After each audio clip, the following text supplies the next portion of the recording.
I've lived everywhere, man. In Texas, anyway. From Waco to Lubbock, Corpus to El Paso, Dallas to San Antonio, with Houston in between.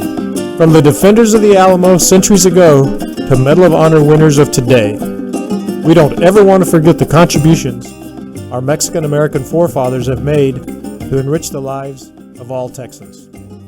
We also want to recognize today's rising stars that are paving the way for Texas' next 200 years. May God bless Texas. This is TXMX TV. Hi, thank you for joining us today. My name is Orlando Salazar, and this is the very first episode of TXMX TV. We're so glad that you're here. We are starting off with a bang, no pun intended, Phil.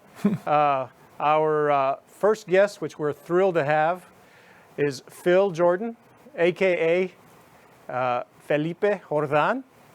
And he was born in El Paso, Texas, and he has an amazing career in law enforcement, working with the DEA. He was special agent in charge of this part of the United States, from Dallas onto the western part of Texas. And he was also the director of EPIC, the El Paso Intelligence Center, and it was all about drug enforcement. And Phil, welcome to the show. Thank you. Thank you for inviting me. We're so fortunate to have you today. We have a few things in common.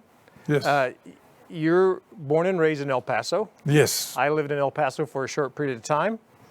You played college sports at the University of New Mexico. Yes, sir. And I played college sports at UTEP.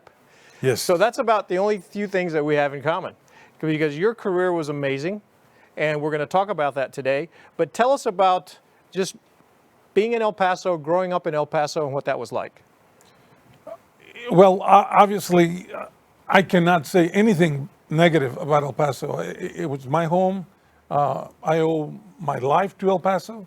I was born in El Paso, and I would recommend to anybody to go visit El Paso. And you grew up right on the border, right next to the bridge that connects El Paso and Juarez. Cordova Bridge, yeah. Yeah. What was that like? It was no problems. Not like today that, with all the killings in Juarez, but nothing like Chicago, though. Oh, my gosh. Yeah. But no, it was a different time and different dangers. Yeah. You had a big family. Yes. In El Paso.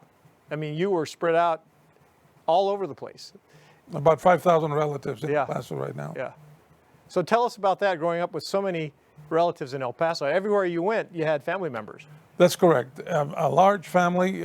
My mom and dad came from large families in itself. And that's when I was born, I guess. Yeah. That was my father in World War II. Yes. And believe it or not, in some part in Texas, in uniform with my mother, and he was training in Paris, Texas, they denied him a hamburger with uniform in Paris, Texas. Wow. Obviously, I was too young, but that was a story related to me by my parents. Well, my mom grew up in Bastrop, and similar stories, being Yes. Mexican-American in that part of Texas. So I know some of those stories. She was not allowed to go to school with the quote-unquote Anglo kids at that time. Right. So she didn't actually go to high school or school with Anglo kids till she was in high school. So unfortunately, those things happened.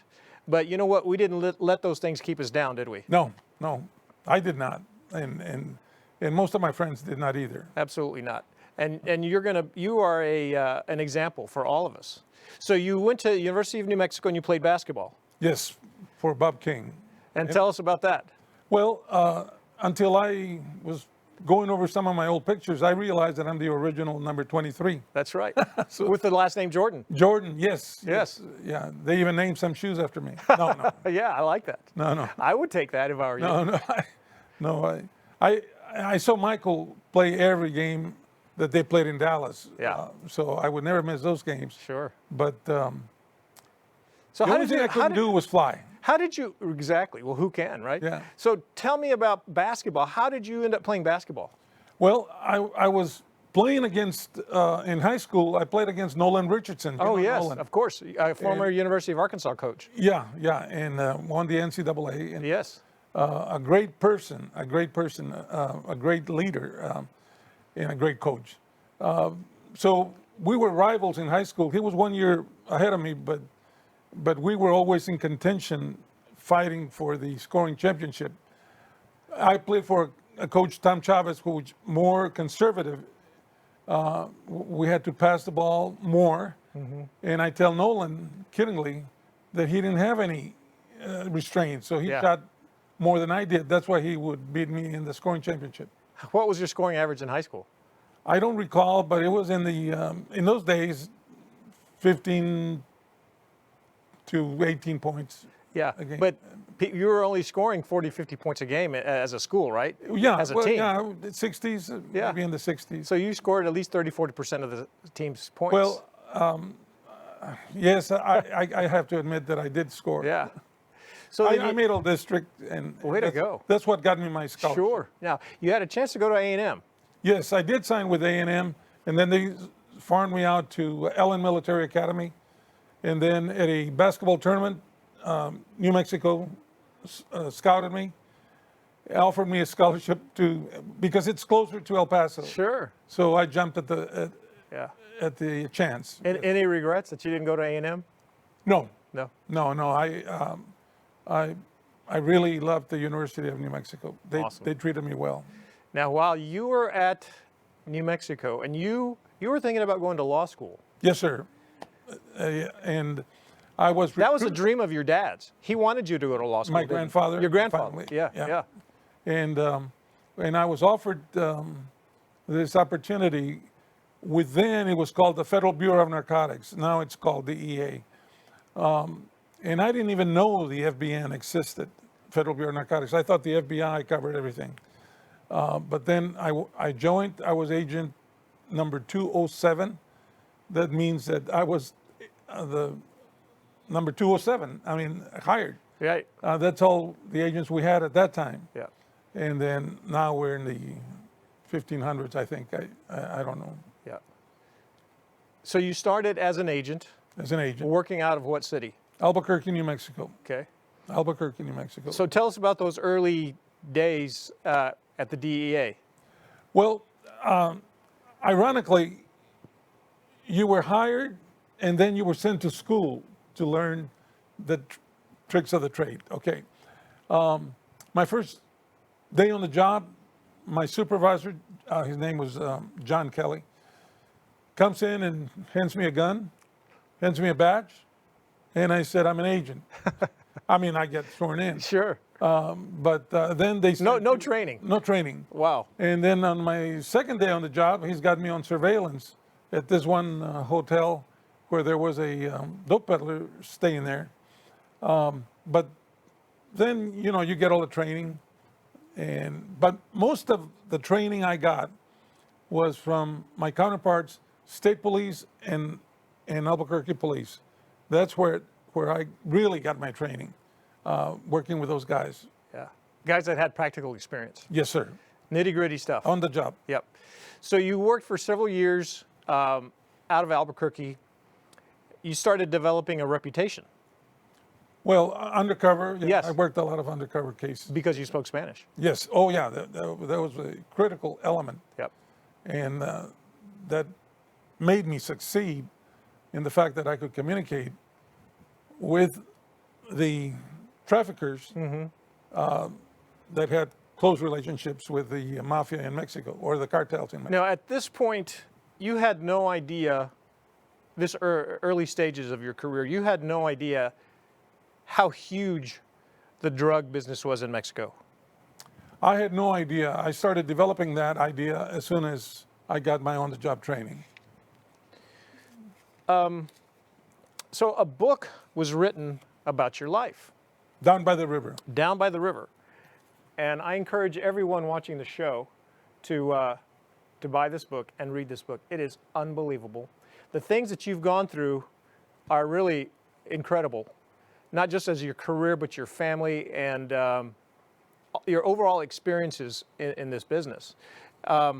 So I have a lot of pull quotes from the book Yes. that I want to use as we move forward. No problem. Yep. It was written by Charles Bowden. Bowden, and he spent a lot of time with you, didn't he? Yes, sir, he did. And your family. And the family. You know, he knows the family backwards and in every which way. Now, pardon me for reading this, but the author says that the story of drugs is erased as quickly as it happens, that it's been absorbed into the fabric of governments, banks, and capitalism. Tell us about that quote. Well, if you notice the problems that we're having right now, you know, worldwide with the drugs, it's a billion-dollar industry. Okay, Mexico depends a lot on the narco trafficking, as we call it.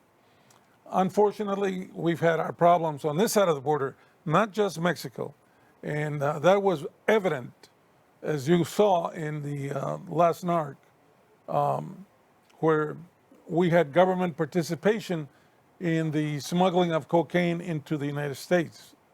Well, we're going to get to that story about that Last NARC. documentary. Yeah, we're going to get to that in a little bit. But the other thing that comes out early in the book is that the official history of the official history of the corruption of Mexico is narcotics, is drugs. I mean, Yes. it is now interwoven in Mexico's history. Yes, just about every decision that's made in Mexico is narco-related. If there is such a word as a narco-democracy or a narco-government, Mexico would fit under it. But we're not innocent in when I describe Mexico. Right. So there's a lot of enabling that went on Right. with. And we're going to touch on those things. It's amazing the detail that the author goes through in the book about the presidents of Mexico. Yes, How corrupt the presidents of Mexico were. 100%. Yep. And I'm not talking about just one president. Oh, all of them. All of them. One of the stories which really shocked me was the fact that Carlos Salinas Yes. executed one of the little girls that was working in his house. Yes.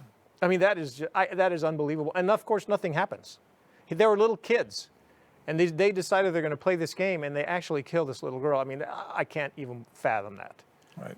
No, it's a ruthless type business, and unfortunately, corruption is at the bottom line. Now, at some point, you moved to Dallas. I was transferred Okay, and that's when you became special agent in charge here in of Dallas. the Dallas division. Yes. Your family's back home, and one of the main storylines in the book is the fact that your brother is murdered. Yes, he was. Tell us about that. I haven't read the whole book, so I don't know the end of the story, Right. but he had done somebody a favor. He had driven a pickup truck to a Kmart to meet somebody there, Yes. and he had been working at Men's Warehouse selling suits, and he goes and he drives this brand new pickup Yes. to the Kmart for somebody else to pick up, and he gets killed. That's correct. It was not his pickup. It was the manager's pickup who had a boyfriend working at Kmart. And he goes and does the favor to the manager, delivers the pickup. As he delivers the truck, there's a 13-year-old individual, kid, that jumps out of a bed of another pickup and shoots him 2 or 3 times. I was just coming home from a basketball game for my kids here in Dallas, and when I got the news, so I figured that he was going to survive, but he didn't. Right. Yeah. And that was the Amado Carrillo.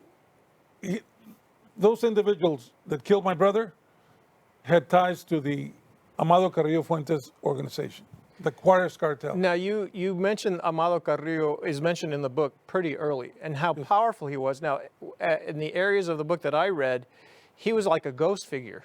Nobody could ever really nail down where he was or didn't know a whole lot about him. Now, I haven't gotten to the end of the book, but eventually, did you track him down? Oh, yes. Yeah. No, Okay. We had him tracked down all the way up to the point where he was having a facelift in Mexico City, and then he was injected with a chemical that expired him. Okay. And was this a plant? Was this done on purpose, or was that an accident that he died?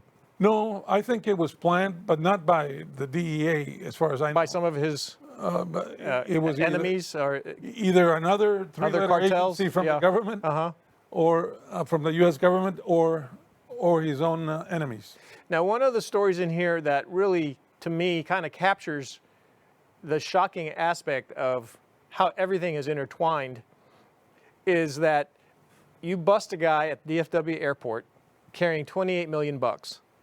He's charged, he's brought in, and then you get a call and you're told, let him go. Not only that, I'm told to release the money to an attorney. I believe he was the son of Henry Wade, who was the district attorney when Kennedy was assassinated.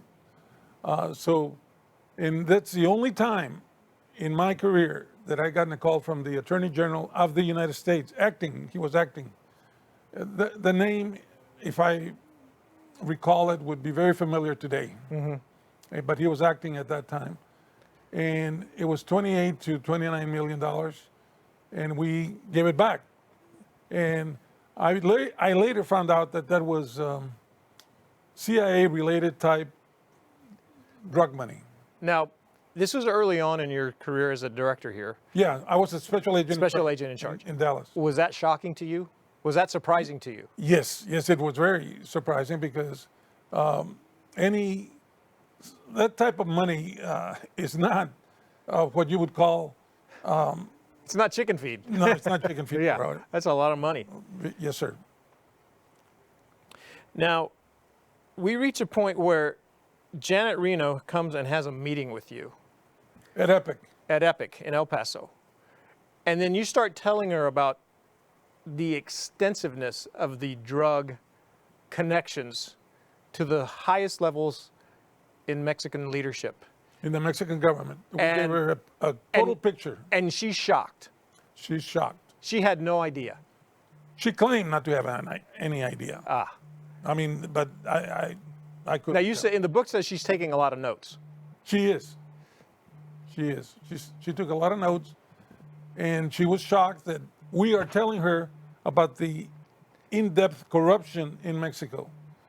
And I was surprised that she was surprised. Right, okay? right. I thought she would have already known a little bit about what's going on in Mexico. Do you think she was acting? Do you think she was acting, or do you think she was truly surprised? You know, I would have to 50-50 that. Okay. I don't know that she should not have been surprised. Now, the book touches on the story that was in Amazon Prime. Okay. About Kiki Camarena. Camarena. Now, you knew Kiki Camarena. Personally, yes, sir. Because I have a picture here where you are standing with Kiki. And 9 months before 9 he was murdered. Right. Now, he was in Guadalajara. Yes. And tell me why he was there. Well, he was a working agent. There was maybe a 4 or 5 agent office in Guadalajara. I was doing an audit of the offices in Mexico at the time, and I'm with Kiki. I asked for Kiki to pick me up. I knew the type of agent. He's an ex-Marine. Right. Actually, never an ex-Marine, but he was a Marine. Right. Yeah. And I went with him everywhere he took me in a pickup. Right. Okay. I got my weapon from Kiki to carry, and so forth and so on, because you're not supposed to carry weapons in Mexico. Right. But we did it anyway. And long story short, we were followed everywhere. And I even told Kiki, I said, Kiki, you know those guys sitting over there? They've got their 45s. Don't worry about them. They work for the CIA and for the DFS. So don't worry about them. That night, I stayed at the Guadalajara Hilton, I slept well. Yeah. I mean, as Kiki's telling me, not to worry, I'm not going to worry. Sure. Little did I know that they were already planning something. So at this point in time, I want to run the trailer for the documentary, The Last Narc. I remember being at a gym when all of a sudden news comes on the screen and I stopped. I said, oh my God, they've got Kiki. Kiki always wanted to do the right thing. At 18, he wanted to be an FBI agent. Kiki was one of the guys that you would want on your team. He was good at what he did, and he inflicted tremendous pain on the cartel, and they were not going to take that sitting down, and they didn't.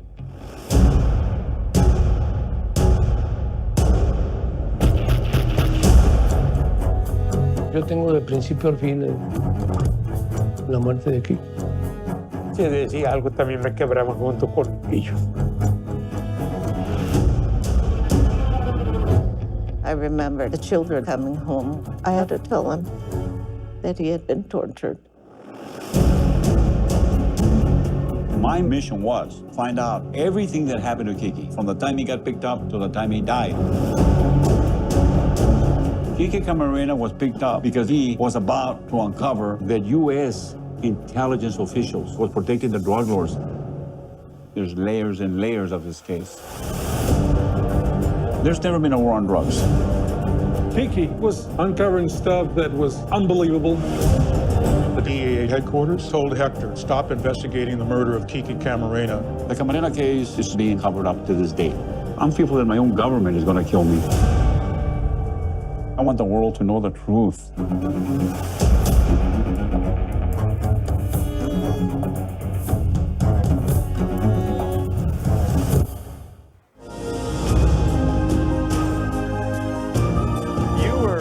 You were interviewed in that documentary. Yes, yes, I was.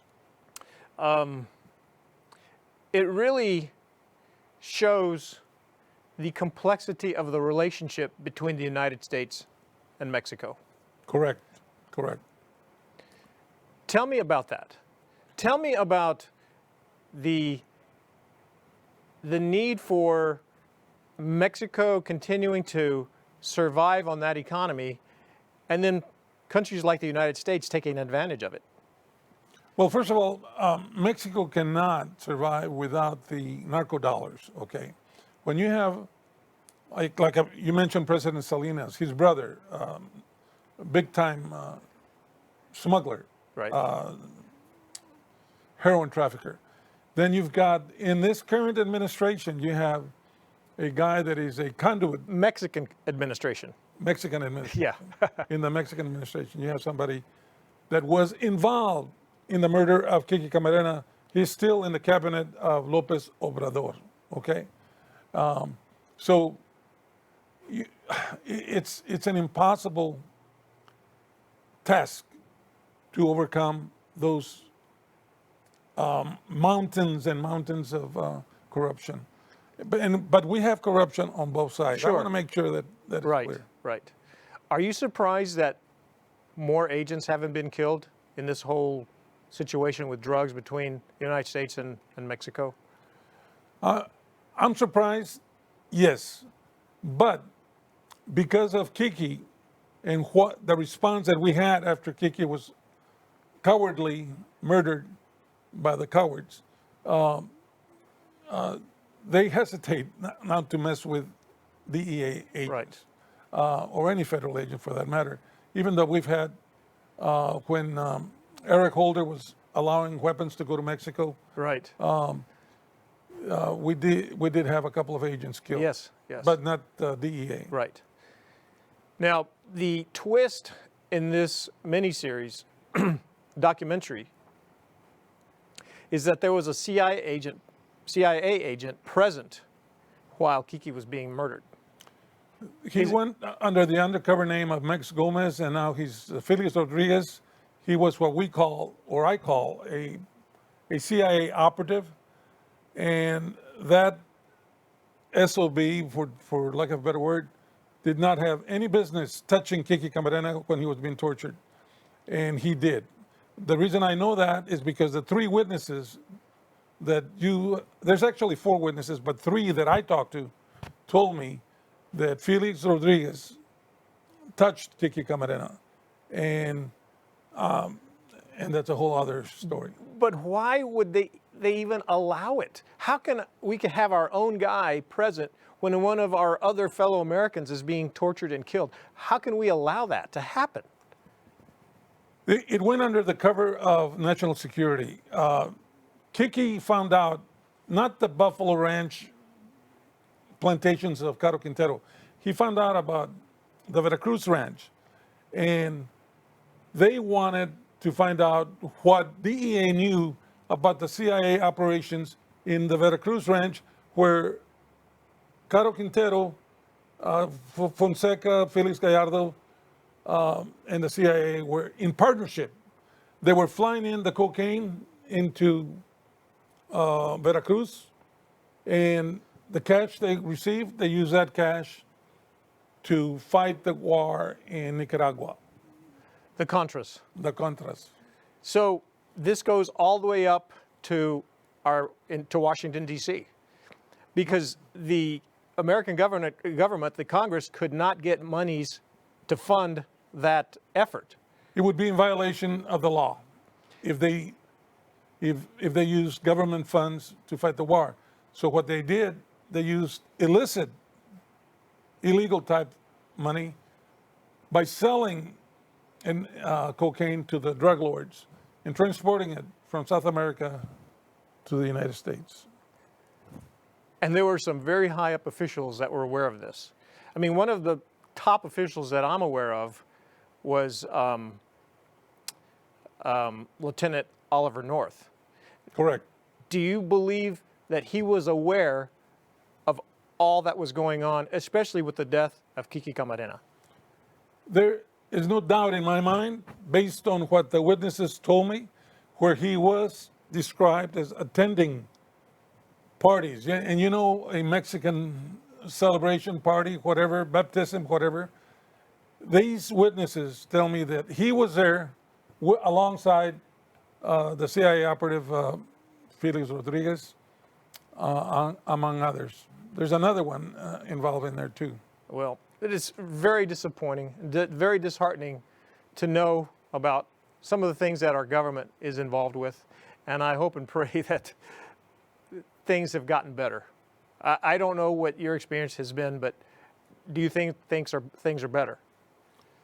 They're not where I would like to see it be at, okay, but there's a little bit of progress being made. But as long as there's corruption, there's going to be ways to. There's just too much money involved. Too much money involved. Too much money involved. And it's too easy. And yes, and then if you have, like the presidents of Mexico, all of them, at one point or another, have been involved in receiving protection money from the drug lords. I mean, I knew Comandante Calderón used to deliver suitcases of money to Los Pinos. Los Pinos is the White House. Mexico, so as long as there's corruption, we have a problem. And as long as we have a demand on this side of the border, exactly. You know, we're up, you know, we're running up at the hill. Well, tell us something about your life that we wouldn't know that's in the book. That's not, I'm sorry, that's not in the book. That's not in the book. I have beautiful grandchildren. Yeah. You have a picture there. Yeah. And they're Cowboy fans. But as of last week, I didn't think they were going to be Cowboy fans. Yeah.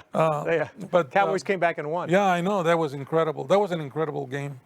But no, I still have fighting drugs with books and kids programs that I voluntarily. High schools or universities or no, junior highs? Mostly at the middle school level. Okay, junior high school. Junior high, yeah. Yeah, wonderful. To keep the kids from getting involved. Sports, and Nolan Richardson used to come and speak to my fighting drugs with sports Excellent. program. Excellent. So I do believe that if we keep our kids involved in sports and other extracurricular activities related to the school, that we can reduce the demand on this side. Right. But it's an uphill battle. It really is. Yeah. Yeah. There's a big demand. Yes. As long as there's a demand, Yeah. they will find out a way. And if you think building a fence is going to stop it, you're mistaken. Yeah. Because there's airplanes that fly over fences, and then there's tunnels that come under. S. Chapo, how he got his stuff. Yeah. He's good at tunnels, isn't he? Yes. Oh, he's a master. Yep. Well, we're so grateful for you as a Mexican American who has achieved so much, one of our people, somebody that grew up in El Paso, and we're just grateful for your leadership. Jefferson High School. Jefferson High School, and I went to Austin. Yeah. I was a Panther. That was our rivals. That's right. I scored 2 points for Austin in a basketball game. Going up for a rebound or Yeah, tipping went the for a ball in. rebound and tipped it back You tipped in. it and I in. said, Well, "Oh, thank you so much for doing that. Okay. We probably needed the help. I know. No, but no, that was. I recommend El Paso just like Marty Robbins does. Sure. Yeah. So, Down in the West Texas town of El Paso. yes, sir. Well, And Phil? in my uncle's restaurant, Forty's Mexican Elder. Still there? That's still there. Yeah. You know, I never ate at 40s when I was there. I'd go to Okay. Chico's Tacos, Oh, that's not too far from there. but next time I'm in El Paso, I'll go to 40s. Yes, please do, and talk to my nephew and my aunt. I will. Phil Jordan, thank you for being with us today. It's my pleasure. Felipe Jordan. Jordan, the original 23. That's right, the original 23. Thank you so much. God bless you. Thank you. Appreciate you. And if you have an idea for a story that you'd like me to share on TXMX TV, there's some information on the screen. If you want to send us some information about someone, please do that. And I'm going to wrap up every show with a Vaya con Dios story. We heard a lot about today, lots of money, and lots of money that corrupts people. One of the most misquoted verses in the Bible is, money is the root of all evil. But the Apostle Paul actually wrote, the love of money is the root of all evil. So it's not the money itself, it's how we use it. Correct. Christ put it in a different way. He said that, what does it profit a man to gain the whole world, yet lose his soul? What would a man give in exchange for his soul? There's not enough money on earth for anyone, a drug cartel leader, anybody, to buy themselves out of an eternity away from God. What would a person give in exchange for his soul? We don't have anything. But the wonderful thing is that God gave us something to exchange, and He gave us His Son. He gave us His Son to die on the cross for us. His Son's soul is what He gave in exchange for ours. So as we go forward today, and we think about so much money out there and everything that is around us, don't forget that Christ paid for that most valuable thing on earth, which is our souls, and gives us an opportunity for eternal life. Thank you for joining us for TXMX TV, Vaya con Dios, and we'll see you next time.